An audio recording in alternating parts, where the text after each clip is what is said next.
Hello guys. इस lecture में हम बात करेंगे procedure oriented and object oriented programming language के डिफरेंस के बारे में। सबसे पहले हम देखते हैं प्रोसीजर ओरिएंटेड प्रोग्रामिंग लैंग्वेज। देखो, इसका सबसे मेन एग्जांपल है सी लैंग्वेज। इसमें हम काम कैसे करते हैं, जैसे सपोज करो आपने कोई फाइल से इनपुट लेनी है और उसमें कुछ कैलकुलेशन परफॉर्म करनी है और आउटपुट प्रिंट करवानी है।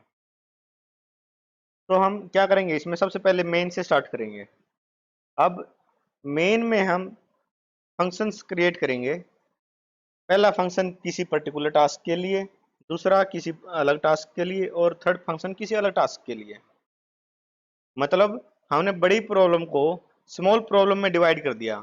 जैसे कि पहले फाइल रीड करनी है, उसके बाद सेकंड फंक्शन हो सकता है उसमें कुछ कैलकुलेशन परफॉर्म करनी है, और फाइनल फंक्शन हो सकता है जो आपने कैलकुलेशन परफॉर्म करी है उसको किसी फाइल में किसी पर्टिकुलर फॉर्मेट के हिसाब से राइट करना।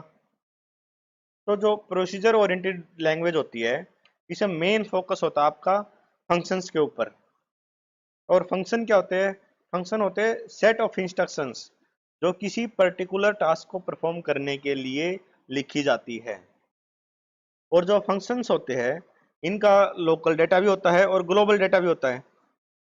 लोकल डेटा कौन सा होता है?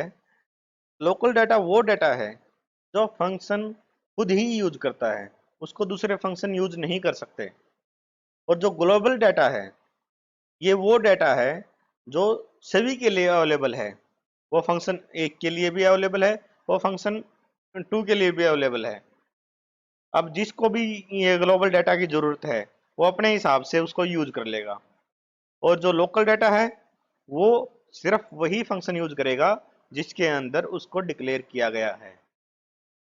इसमें डाटा के ऊपर इतना फोकस नहीं करा जाता, मेन फोकस ही फंक्शंस के ऊपर है। इसमें डाटा मूव करता रहता है सिस्टम में, एक फंक्शन से दूसरे फंक्शन, दूसरे से तीसरे फंक्शन। और इसकी वजह से इसमें एक प्रॉब्लम भी क्रिएट होती है। सपोज करो आपके सॉफ्टवेयर में आपने 50 फंक्शंस क्रिएट कर दिए। अब कौन सा फंक्शन किस डाटा को किस टाइम यूज कर रहा है, ये ट्रैक करना डिफिकल्ट हो जाता है। तो ये इसकी एक ड्रॉबैक भी है। और जो प्रोसीजर ओरिएंटेड लैंग्वेज होती है वो टॉप डाउन अप्रोच को फॉलो करती है। टॉप डाउन अप्रोच का मतलब ये नहीं है कि जो प्रोग्राम है आपका वो ऊपर से लेकर नीचे तक एग्जीक्यूट होगा सीक्वेंस में। इसमें हम सबसे पहले क्या करते हैं, जो मेन प्रॉब्लम है आपकी उसके लिए एक मेन फंक्शन लिख दिया। अब उस प्रॉब्लम को हम सब प्रॉब्लम्स में डिवाइड कर देंगे और हर एक सब प्रॉब्लम के लिए एक फंक्शन लिख देंगे।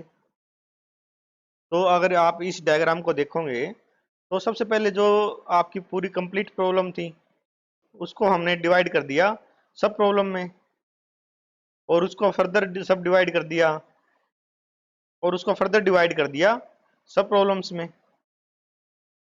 और जब हमने एक स्मॉलेस्ट प्रॉब्लम ले ली जिसके लिए हमने फंक्शन लिख दिया, तो वहां हम इसको स्टॉप कर देंगे। तो ये था प्रोसीजर ओरिएंटेड प्रोग्रामिंग लैंग्वेज के बारे में। अब हम देखते हैं ऑब्जेक्ट ओरिएंटेड प्रोग्रामिंग लैंग्वेज। जो प्रोसीजर ओरिएंटेड प्रोग्रामिंग लैंग्वेज थी उसमें आपका मेन फोकस था फंक्शंस के ऊपर। आपका डाटा तो इधर इधर उधर मूव कर रहा है, कभी किसी फंक्शन के पास कभी किसी फंक्शन के पास। लेकिन ऑब्जेक्ट ओरिएंटेड प्रोग्रामिंग लैंग्वेज में मेन फोकस ही डाटा के ऊपर है रादर देन फंक्शंस। इसमें हम क्या करेंगे, ऑब्जेक्ट्स को क्रिएट कर देंगे, और जो डाटा है और जो फंक्शंस हम क्रिएट करेंगे वो इन्हीं ऑब्जेक्ट्स के सराउंडिंग में क्रिएट करेंगे। इसमें होगा क्या, जो किसी पर्टिकुलर ऑब्जेक्ट का फंक्शन है वो किसी दूसरे ऑब्जेक्ट के डाटा को यूज नहीं कर सकता। ये नहीं होगा कि ऑब्जेक्ट वन का जो फंक्शन है वो ऑब्जेक्ट टू के डाटा को यूज करे, ऐसा नहीं होगा। लेकिन फंक्शंस आपस में एक दूसरे के साथ कम्युनिकेट कर सकते हैं। इसमें डाटा हिडन रहेगा दूसरे ऑब्जेक्ट्स के फंक्शंस के लिए। और एक इसमें ये चीज आती है कि भाई जो ऑब्जेक्ट ओरिएंटेड प्रोग्रामिंग लैंग्वेज है ये बॉटम अप अप्रोच फॉलो करती है।